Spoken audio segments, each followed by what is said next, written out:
Olá, então, pessoal, mais um vídeo de conversão 2. E nesse vídeo nós vamos ver a última parte do assunto para a primeira prova, né, que é a parte de cálculo de indutância de uma máquina elétrica, certo? Então, é uma parte eu considero bem simples, né? Porém, a parte dos alunos tem dificuldade com essa parte. Porque quando a gente aprende lá a indutância em conversão 1, a gente normalmente vê que a indutância, né, ela é igual a n quadrado sobre a relutância da máquina, né? Essa é uma forma de se definir indutância. Outra forma de definir indutância, que é a definição clássica, a definição correta de indutância, é a relação entre fluxo concatenado e corrente, né? Basicamente isso é indutância. A questão é que lá em conversão 1, o fluxo concatenado é sempre uma expressão muito simples, né? Isso acabava deixando que a fórmula de indutância ficasse simples também. Normalmente ela era uma coisa assim, era n quadrado, n0, vezes A sobre G, né? Que A é a área da seção transversal, μ0 era a permeabilidade do vácuo, né? Que normalmente é o entreferro, n quadrado é o número de espiras ao quadrado da bobina, e G era o entreferro, né? Então, você normalmente tinha um negocinho assim, né? Que aqui era um entreferrozinho, então aqui e aqui, né? E aqui, isso daqui era o tal do indutor, né?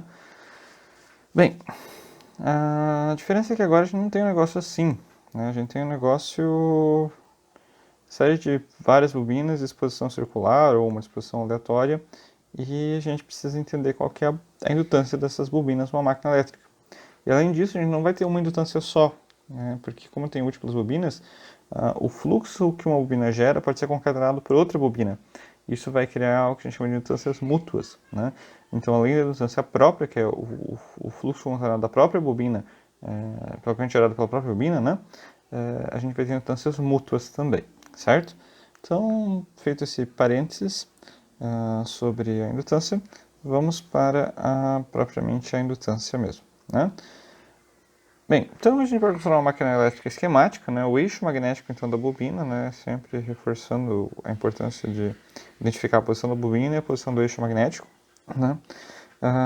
Essa bobina então ela vai ter uma indutância própria, porque justamente o fluxo magnético vai passar por aqui, né? Tipo, todo o fluxo, inclusive, vai ser concatenado pela própria bobina, né? Todo o fluxo que ela gera é concatenado por ela mesma, obviamente. Então, a gente vai ter uma indutância associada a essa bobina, né? Indutância correta, né? Associada a essa bobina. Essa indutância chamada LAA, ou seja, indutância própria da fase A, né? Essa indutância, então, é a relação do fluxo concatenado pela fase A, produzido pela fase A, sobre a corrente IA. E aí entra um detalhe, né? Normalmente a gente dizia que o fluxo lambda, né, é igual a Nφ, né? Isso é uma meia-verdade. Na verdade, isso aqui é um N efetivo, né, dividido por φ. Então, pode-se provar que isso daqui vai ser igual a KE Nφ, ou seja, esse KE, na verdade, é um número, o fator de enrolamento, né? Ou seja, como que efetivamente esse N está atuando para concatenar o fluxo, né? Esse aqui é o fluxo, efetivamente, esse aqui é o fluxo concatenado. A gente normalmente concatena por número de espiras, porém, como eu tenho uma distribuição daquelas espiras na fase e um encurtamento, a forma como ele concatena fica um pouco prejudicada, né? E esse prejuízo de concatenação é informado pelo fator KE, certo? Então, já tem uma alteração aqui. Bem, então, o KI e o N são fatores conhecidos, né? Porque eu tenho teoria dada sobre a bobina. A corrente de excitação também é algo conhecido. Né? Eu também conheço a corrente A que excita a bobina. O que me é misterioso e desconhecido é o fluxo, né? O fluxo φg. Esse cara aqui eu não conheço. É o fluxo do entreferro, né? Aqui eu vou assumir, né, que o fluxo... Porque, assim, o fluxo ele vai ser igual em toda a máquina, né? Não só no entreferro. Isso é uma hipótese, tá, pessoal? A gente assume que o fluxo que circula aqui, φ, né, é sempre o mesmo, né? Ele não vai alterar, né? A densidade de fluxo B é constante. Isso a gente é uma hipótese nossa, né? Tipo, em termos de uma determinada direção, né? Tipo, você tem o campo H é radicalmente diferente. Então aqui eu tenho H igual a zero e aqui eu tenho H tendendo ao infinito, né? No material magnético o H tende a zero, no interferro tem ao infinito. Porém o B sempre é constante, né? E o fluxo também seria constante, mesmo nessa hipótese, mesmo na máquina, né? Passando pelo interferro. Então a gente assume que é o fluxo do entreferro que importa, porque vai ser o mesmo fluxo no resto da máquina. Só que no resto da máquina eu não consigo calcular por causa da permeabilidade. Então o fluxo no entreferro para a situação com uma bobina só ele é dado por uma integral de superfície de B dA. E aí a gente também tem um detalhe que é a tal da segunda lei de Gauss, né, equação de Maxwell. A segunda equação de Maxwell diz o seguinte, que a integral fechada de superfície de B, né, da densidade de fluxo, vezes dA é igual a zero. Né? Nossa, professor, mas aí todo o fluxo do universo vai ser zero. O fluxo líquido em uma superfície fechada é zero, né? Porque todo fluxo que vai, volta. Né? Então, ficou com zero resíduo de fluxo na tal da superfície fechada. Né? Tem uma superfície fechada aqui, vamos pensar que eu tenho uma esfera. Né? Então, todo o fluxo aqui dentro vai ser zero, com certeza. Tá? Porém, né, esse termo, né, é conhecido como fluxo, φ, né, e ele não precisa necessariamente ser calculado para uma superfície fechada, ele pode ser calculado para uma superfície aberta, né, porque apenas uma superfície aberta é que eu vou conseguir pegar a intensidade dele. Né. Então eu crio uma superfície gaussiana aberta, né, e vejo quanto que de densidade de fluxo, propriamente, está atravessando essa superfície que tem uma determinada área, né, um elemento diferencial de área dA. E aí eu consigo, né, que pode estar numa determinada direção, inclusive, né? Pode acompanhar ou não a direção do fluxo, né? Esse fluxo ele vai ser calculado, na verdade, para meia máquina ou para meio polo, né? Porque eu não consigo, né? No caso, a gente vai pegar o fluxo de meio polo, né? Porque eu não consigo, né? Supor que a máquina tenha dois polos, que é aquele caso, né? Então, eu vou pegar só o fluxo que está saindo do polo, né? Nessa superfície gaussiana aqui, que vai ser a própria máquina, né? O próprio cilindro que a máquina, meio cilindro que a máquina faz, essa calha, né? Que eu vou utilizar como superfície para a integral do fluxo, né? Por quê? Porque se eu pegar o cilindro inteiro, vai dar zero, né? Porque deve ser uma superfície fechada e todo o fluxo que está saindo está entrando também, né? Então, obviamente, vai dar zero. Para mim saber exatamente qual que é o fluxo, eu tenho que pegar exatamente a metade da superfície gaussiana na distribuição da área para poder ter uma noção exata de qual que é esse fluxo, beleza? Então, só para esclarecer também, né, que esse daqui não vai ser uma superfície fechada inteira, mas só na metade da superfície fechada. Né? Então, essa é uma superfície aberta. E a gente tem que recordar também que o vetor B, né, é μ0 vezes o vetor H. Isso também é uma hipótese, né? A gente está assumindo que eu não tenho problemas tensoriais aqui, né? E que eu estou no interferro, obviamente, como eu já falei. Né? Então, a gente sabe o seguinte, que a integral de HDL é a nossa força magnetomotriz de T e θ. Né? Isso daqui que é a integral de HDL. Ah, professor, mas não é NI lá? Sim, mas esse NI, na verdade, seria um KI, né? Isso daqui é a corrente envolvida, corrente líquida. É uma corrente bem difícil de a gente dizer qual que é efetivamente, né? Mas esse NI seria o próprio F, né? A própria força magnetomotriz. Que a gente já, depois de muitos estudos, descobrimos como a gente calcula essa força magnetomotriz. E para isso, agora, uma das aplicações dela vai ser justamente determinar qual que é a indutância da máquina elétrica. Né? Depois, a indutância vai ser muito útil para determinar qual que é o torque da máquina. Né? Então, a gente precisa entender bem isso daqui, né? Para poder depois, né, ir evoluindo, mas por enquanto agora é a indutância. Então, assumindo que o H ele vai ser independente do comprimento, né, eu vou dizer que H não depende de L, né, ou seja, o H não vai variar com o comprimento do entreferro, ele vai ser constante do entreferro, né, eu posso dizer que na curva amperiana, né, que eu tenho que H é constante, já é constante, então o saldo da integral vai ser H vezes G, né, porque H vai ser independente de dl, a dl é integral de 0 a g, e aí eu chego em g aqui, né? Perfeito? E a FMM eu já conheço também, 4 sobre π, que eu estou usando só o fundamental, né? 4 sobre π, kn sobre p, vezes ip, vezes cosseno de ômega t, que isso aqui seria corrente IA, né? Vezes cosseno de θ. Lembrando que a gente está numa máquina monofásica, né, pessoal? E de qualquer forma, sempre cálculo de indutância por bobina, então sempre vai ser, entre aspas, monofásico, né? Mas o cálculo de indutância mútua vai envolver duas fases, se for o caso. Bem, então, pessoal, a gente vai ter que o H, né, e aqui não é o campo H, tá, pessoal? Aqui é a amplitude do campo H, eu não estou calculando vetorialmente, estou calculando escalarmente. Ele vai ser 4 sobre π, que é esse n sobre p, vezes p sobre g, cosseno de ômega t, cosseno de θ. É só dividir por g aqui, né? Aí, agora, pegando o vetor H, né? O vetor H vai ser essa amplitude H, né? Vezes a direção AR, que é a direção do raio, né? O campo está espalhando na direção radial da máquina, né? Isso eu acho que é auto-evidente, mas vou pegar aqui a bobina, né? O campo, né, vai estar espalhando nessa direção aqui, né? Ou seja, é a direção do raio. À medida que o raio se espalha, né? O campo também se espalha, né? Tem o centro aqui, o campo magnético vai ser perfeitamente espalhado na direção radial, na direção do raio, né? O fluxo não necessariamente, mas o campo é exatamente a direção radial.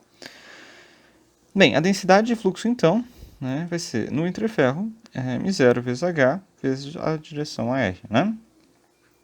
Aí, a gente, então, para calcular, nós integramos, né, BdA. Então, a gente encontrou o vetor B, né? Agora, falta encontrar o vetor dA, né, para poder prosseguir com a integral. Então, a nossa área vai ser justamente a área, né, do cilindro da máquina, meio cilindro da máquina, né, na profundidade dela, né?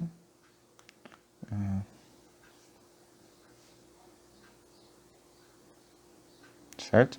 Esse vai ser o nosso elemento diferencial de área. Porém, todavia, contudo, né, ele não vai ser um elemento diferencial de área que vai crescendo. Ele vai ser especificamente no entreferro, no meio do entreferro, ou bem na saída do rotor, né? Então, o Fittson bem na saída do rotor, a gente vai seguir como o Fitts faz, apesar que conceitualmente deveria ser bem no meio do entreferro. Porém, a diferença vai ser muito pequena, que a gente assume que o entreferro é bem pequeno, né? Porém, isso aqui não é um volume, né? Normalmente, quando a gente faz integral de área, a gente pega a integral em toda a superfície, né? Então, ela tem normalmente dois elementos diferenciais associados. Aqui, eu vou fixar uma superfície, só uma casca de superfície. E essa casca de superfície vai ser exatamente em cima da região da saída do rotor, né? Mais que a minha bobina seja de stator, pessoal. Então, ou pode ser bem na entrada do stator, tanto faz. Meio do entreferro, enfim. Então, essa minha casca de superfície, ela só vai estar associada com um elemento diferencial, porque assim é constante, assim vai ser o L, beleza, né? Sempre tem um elemento constante. Só que eu não vou ter um DR aqui, porque eu já vou ter um raio fixo, né? Então, eu não vou ter um elemento diferencial de raio que vai incrementando junto com um elemento diferencial de posição, né? Eu vou ter um raio e aí eu vou ter um elemento diferencial de posição, né? Θ. Esse elemento diferencial de posição, então ele tem um comprimento L, né? E já está no raio R, então eu não vou ter nem elemento diferencial de raio nem de comprimento. Então a direção cilíndrica, vocês lembram, né? Eu tenho Z, R e θ. Eu só vou ter elemento diferencial em θ, eu só vou ter dθ, tá? Então eu vou ter um elemento diferencial, isso é uma área diferencial, né? E essa área vai ser só associada ao elemento dθ, né? Porém, esse vetor área, né, ele está na direção radial, tanto que ele está um raio fixo, né? Então, ele também está na direção radial, assim como o elemento diferencial anterior, né? Logo, né, esse rapazinho aqui, ele fica como sendo um elemento diferencial comprido, né? Normalmente a gente pensa, quando faz a superfície, num elemento quadradinho, assim, né? Na verdade, isso aqui vai ser um elemento retangular. Enfim, é um caso particular, né? Aí, pessoal, considerando isso, então, né, nosso elemento diferencial de área, dA, vai ficar L, que é o comprimento da máquina, a profundidade dela, R, que é o ponto do raio específico em que a casca de superfície vai ser tomada, e dθ. Dθ vai ser justamente a variação da coordenada na direção do raio, né? Na direção do raio. E esse dθ, pessoal, daqui é o θ mecânico, tá? Não é o θ elétrico. O campo, né, aqui da FMM, ela depende do θ elétrico, né? Isso daqui é θe, θ elétrico. Já o campo, a área, ela é uma área mecânica, obviamente, né? Uma área física, né?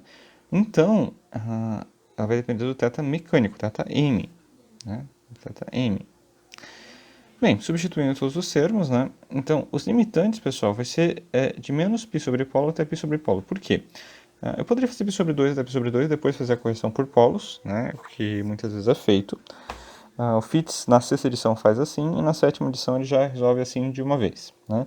Dá na mesma. eu vou pegar só o fluxo líquido de um polo, porque, assim, se eu pegar dois polos seguidos, eu vou ter inversão de polo, né? E, na verdade, o fluxo vai ser igual em todos os polos. Então, eu pego só de um polo, especificamente, e metade desse polo. Não pego os dois polos inteiros, né? Então, eu vou pegar só, por exemplo, se eu tiver 4 polos, né? Aqui é ponto, aqui é x, eu tenho aqui essa máquina dividido por 2, né? Então, aqui eu vou pegar só o elemento, o fluxo relacionado com esse 1/4 da máquina, né? Porque só me interessam dos polos, então vai ser menos π sobre esse polo até π sobre aquele polo, tá? Tentem vocês mesmos refletirem depois, mas se for 4 polos é π sobre 4, né? Eu pego 1/4 da máquina. Se for 6 polos é π sobre 6, eu pego 1/6 da máquina. Para poder avaliar o fluxo. Se eu for pegar polos consecutivos, vai ser inútil também, porque se eu pegar 3 polos, eu vou ter o fluxo líquido de um polo só. Se eu pegar 2 polos, ou qualquer quantidade par de polos, eu vou ter 0. Porque todo fluxo que sai de um polo entra. Entende? Então, eu preciso de um número ímpar de polos, eu posso pegar um polo só. Né? Seria 1/4 da máquina, 1/6, 1/2, enfim, não um número par de polos, senão vai dar 0 fluxo. Bem, aí, esse θ só tem que lembrar que ele é um θ elétrico, né? O θ da FMM, então eu tenho que converter para o θ mecânico, porque é o que exige a minha integral. Né? Ou eu posso converter também o θ do elemento diferencial para um θ elétrico, tanto faz. Logo, resolvendo essa integral, eu vejo que só depende de θ esse termo. Né? Todos os outros termos são constantes em relação a θ. Um outro ponto interessante é que eu vou ter dois vetores unitários. Né? Um vetor unitário no B e um vetor unitário em dA. Né? E esses dois vetores unitários associados a esses elementos, né, o produto escalar deles vai dar um escalar. Por quê? Porque isso aqui é 1, 0, 0 vezes 1, 0, 0. Se eu considerar que aqui são as coordenadas R, θ e Z, né, R, θ e Z, o produto escalar disso aqui é 1. Né? Porque é um produto escalar entre B e dA na integral de superfície. Né? Então, esse carinha aqui, esses dois aqui vão dar 1 e o fluxo vai dar um escalar, conforme o esperado para o fluxo. Né? Fluxo magnético é uma grandeza escalar. Então, a gente vai ter que integrar isso aqui, vai ser integral no cosseno de π sobre 2 vezes θm, né? Que dá seno, né? Tomado de menos π sobre polos até π sobre polos, né? Vai ter um 2 sobre polos aqui na saída, só para poder compensar a regra da cadeia da integral, né? E aí a gente vai chegar que o fluxo, né? Aí aqui, nesse caso aqui, como é de π sobre π sobre π, vai dar seno de π sobre 2 menos seno de menos π sobre 2, que é um número 2. Né? Aí então eu vou ter 2 vezes 4, que vai dar 16. Então eu vou ter 16 sobre π vezes μ0 Lr sobre g, né? μ0 Lr sobre g, KE n sobre polos quadrados, e P vezes cosseno de ômega i, certo? Esse aqui é o fluxo, que é constante em relação ao espaço e só variável em relação ao tempo, porque a corrente varia no tempo. Né? Bem, considerando isso, então a gente vai ter que a indutância vai ser a relação desse fluxo com a corrente IA. Né? Então, vezes o KEN, né? Porque isso vem da concatenação. Logo, a indutância vai ser 16 sobre π, 0 Lr sobre g, vezes KEN sobre P, tudo ao quadrado. Né? Basicamente, então, essa daqui é a indutância própria da fase A, LAA. A indutância própria da fase A. Tá? A diferença talvez fosse que quadrou 4, né? E quadrou esse KEN, P. O π em si não ficou ao quadrado, e ficou só ele, coitadinho. Né? Basicamente, então, essa é a indutância de uma máquina elétrica, beleza? E tem aquela mesma forma, né, de n quadrado vezes μ0 vezes uma área sobre g, né? Aqui a gente tem o equivalente à área, né? Aqui a gente tem o equivalente ao n, né? Aqui a gente tem o g, o μ0, e agora só sobrou aquele termo na frente. O que é aquele termo? Aquele termo, pessoal, é um termo de um coeficiente, né, de acoplamento. Né? Então, esse coeficiente de acoplamento também entra dentro da nossa conta, certo? Pela forma como a máquina acopla o fluxo. né? Então, é comum que no distanciamento muitas vezes tenha um K aqui na frente ainda associado a uma coisa de acoplamento. Não só o coeficiente das espírias, propriamente dito, mas pela geometria da máquina, né? Se for pegar, por exemplo, um cabo coaxial, ele tem um coeficiente. Se for pegar duas fitas paralelas, elas vão ter um outro coeficiente, né? Então isso acontece em eletromagnetismo, né, como a gente resolvia, e também acontece agora com a máquina elétrica. O coeficiente da máquina é 16 sobre π, tá? Então só para fazer o paralelo. Bem, então, segunda parte das indutâncias mútuas, né, entre fases de Saturno. A indutância mútua, pessoal, você tem o fluxo concatenado por uma bobina, gerado por outra, né, pela corrente da bobina originária do fluxo. Então, esse é o fluxo. Então, LAB, que é a indutância mútua entre a fase A e B, ou a bobina A e B, é o fluxo AB, fluxo concatenado AB, né, fluxo concatenado AB, dividido pela corrente IA. Né? Então, esse fluxo AB, o que ele é? Ele é o fluxo originado pela corrente fase A, só que concatenado pela fase B. Né? A corrente A que originou o fluxo, dividido pela corrente original. Então, esse fluxo de entreferro agora a gente supõe que a gente tem também só essa bobina energizada, né? Só a bobina A energizada, né? E a gente quer ver como é que o fluxo dessa fase aqui, né? O fluxo A, né? Vai ser concatenado considerando a direção de fluxo da fase B. Então, lambda B propriamente dito é zero, tá, pessoal? Mas a gente tem que ele demarca a direção do eixo da fase B, né? Bem, então, o fluxo da fase A a gente já conhece. O fluxo ele vai gerar o mesmo fluxo. Não houve nenhuma característica em relação à bobina anterior da fase A. Então, o fluxo da fase A vai ser exatamente o mesmo. O que vai mudar agora vai ser a forma de concatenação. A concatenação dele, né, se vocês olharem, eu vou ter fluxo nesse sentido aqui. Né? O fluxo está aqui. Né? O fluxo aqui no sentido de φg. Né? Então, a direção de concatenação é a direção de lambda B. Né? Se vocês olharem, eu posso projetar então esse φg, né, na direção de lambda B. Né? Então ele vai pegar a parte negativa aqui de lambda B, eu posso adicionar nesse eixo, e outra parte vai ficar 90 graus, que é a direção de sem concatenação. Então uma parte é concatenada, uma parte é não concatenada. Tipo, vocês sabem, né, que quando tem uma bobina, se eu tenho um fluxo nesse sentido é 100% não concatenado, se eu tenho nesse sentido é 100% concatenado. Então, aqui eu posso fazer uma decomposição, né? Não é um vetor, mas eu consigo fazer projeção. Porque, na verdade, eu estou projetando o vetor área, né? Na verdade, o que eu estou fazendo aqui entre aspas, né? Estou alterando um pouco a integral, ou poderia alterar a integral, alterando a questão do vetor área que ele está sendo integrado. Então, em vez de eu fazer o fluxo com aquele ideal original, eu posso considerar agora que eu teria uma nova área. Em vez de ser a área assim, é uma área torta assim. Né? Aquele mesmo fluxo. Né? E aí eu tô vendo, mas para mim não resolver de novo a integral, eu assumo que é como se fosse uma projeção em cima daquele vetor, porque na verdade, no fundo, vai ser só a projeção do vetor área. O vetor área vai ser igual vezes um coeficiente de projeção. E é esse coeficiente de projeção que eu vou calcular aqui agora. Então, tecnicamente, o certo seria você recalcular isso daqui, considerando o outro vetor dA agora. O meu dA é esse daqui nesse sentido aqui. Né? Porém, né, a gente não vai fazer isso porque é muito complicado. Não seria tão complicado assim, né? Não é tão complicado assim. Só que eu vou fazer exatamente o procedimento que seria feito, só que eu já vou assumir a resposta, né? Então, que vai dar um coeficiente em cima disso, né? Bem, como eu falei, então seria equivalente, se eu não estou projetando o fluxo, eu estou projetando o vetor de área, a projetar esse vetor nesse sentido, né? Então, uma parte dessa projeção vai para todo o sentido completo e uma parte vai para o sentido que não tem nenhuma concatenação. Né? O sentido que não tem nenhuma concatenação vai ser a parte do fluxo que não vai ser concatenada, e o sentido que está com concatenação completa vai ser toda a parte concatenada vai estar aqui.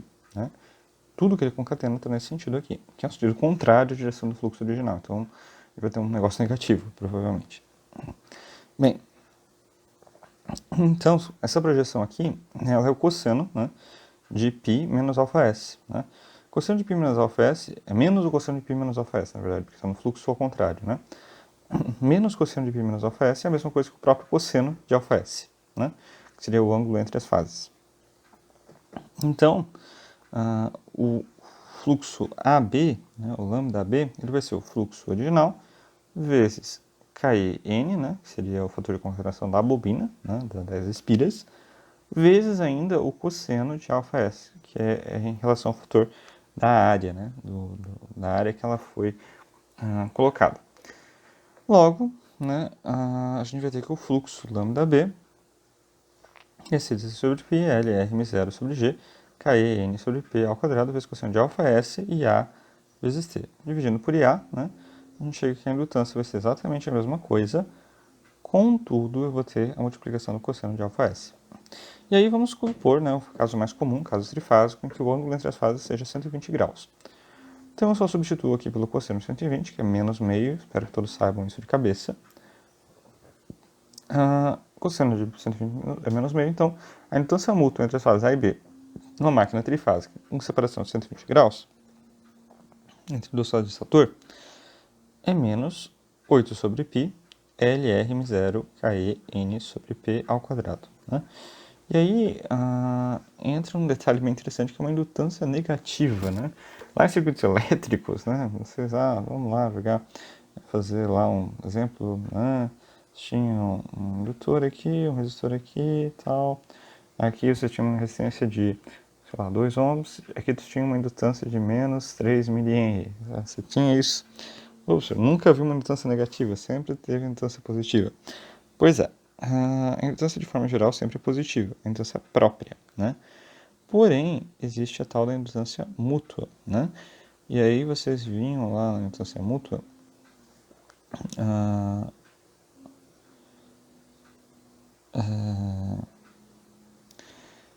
o tal do ponto, né?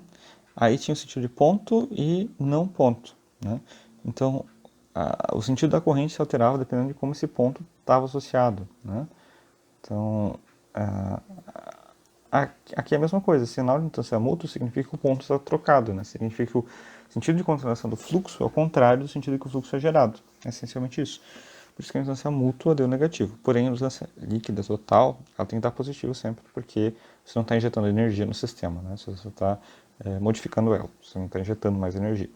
Então, em toda forma, a indutância negativa é a indutância mútua, não a própria. A indutância própria não tem como ser negativa. Bem, então, além disso, né, a gente teria o caso da indutância mútua entre estator e rotor.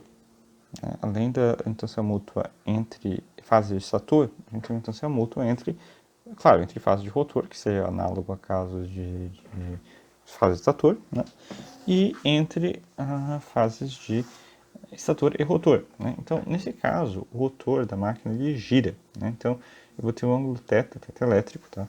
Que está girando aqui, né? Além do próprio αRs, né? Que seria o ângulo inicial entre as fases, entre aquelas duas fases, né? Entre a fase A de estator e a fase A de rotor.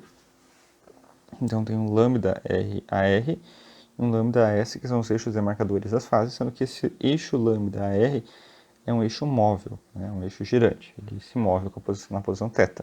Né? Então, a indutância AS-AR, ou seja, entre a fase AS e a fase AR, é gerado pelo fluxo AS-AR dividido por IAS. Né?